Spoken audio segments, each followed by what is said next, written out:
Aga Mulak nakasama na sa pelikula ang apat na Barreto.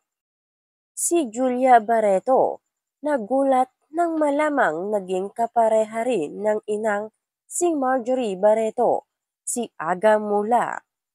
Nasorpresa si Julia Barreto nang malaman nito na hindi lamang siya at ang kanyang mga tiya na sina Gretchen at Claudine ang nakapareha ni Aga Mulak sa pelikula. Naging love interest din ng award-winning actor sa isang proyekto ang ina ni Julia na si Marjorie Barreto. Nanggaling kay Aga Mulak ang impormasyong gumanap si Marjorie na girlfriend niya sa Forever, ang pelikulang pinagbidahan nila ni Mikey Cuangco noong 1994. Mami ko po? Really? Pati si Mami siguro, hindi na niya naaalala yon. Wow! Gulat na reaksyon ni Julia nang sabihin sa kanya ang trivia tungkol kay Aga at sa nanay niya. 3 dekada na ang nakalilipas mula nang ipalabas sa mga sinehan ang Forever, kaya maaaring nalimutan na rin ni Marjorie ang pelikulang ginawa nila ni Aga.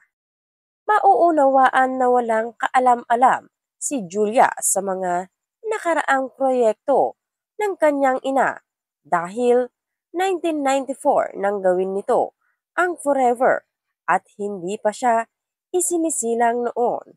March 10, 1997 ang araw ng kapanganakan ni Julia Barreto.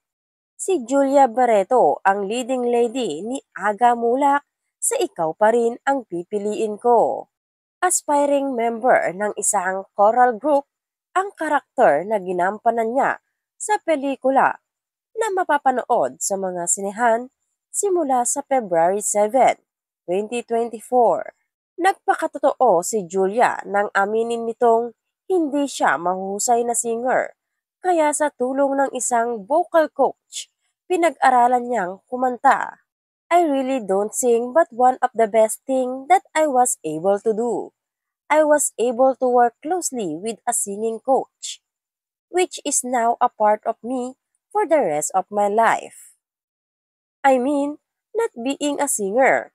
It's the experience that I gained from making films such as this. I never thought, ever, I would take singing lessons, but then I did, sabi ni Julia.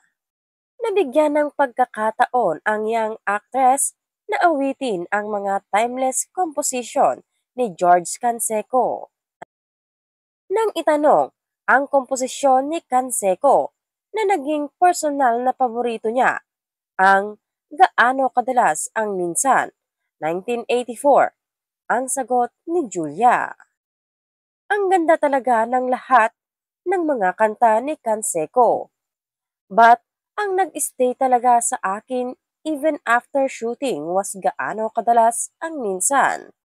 That up to this day, I find myself singing it, and I think the way it was composed, the lyrics, it's just a beautiful piece.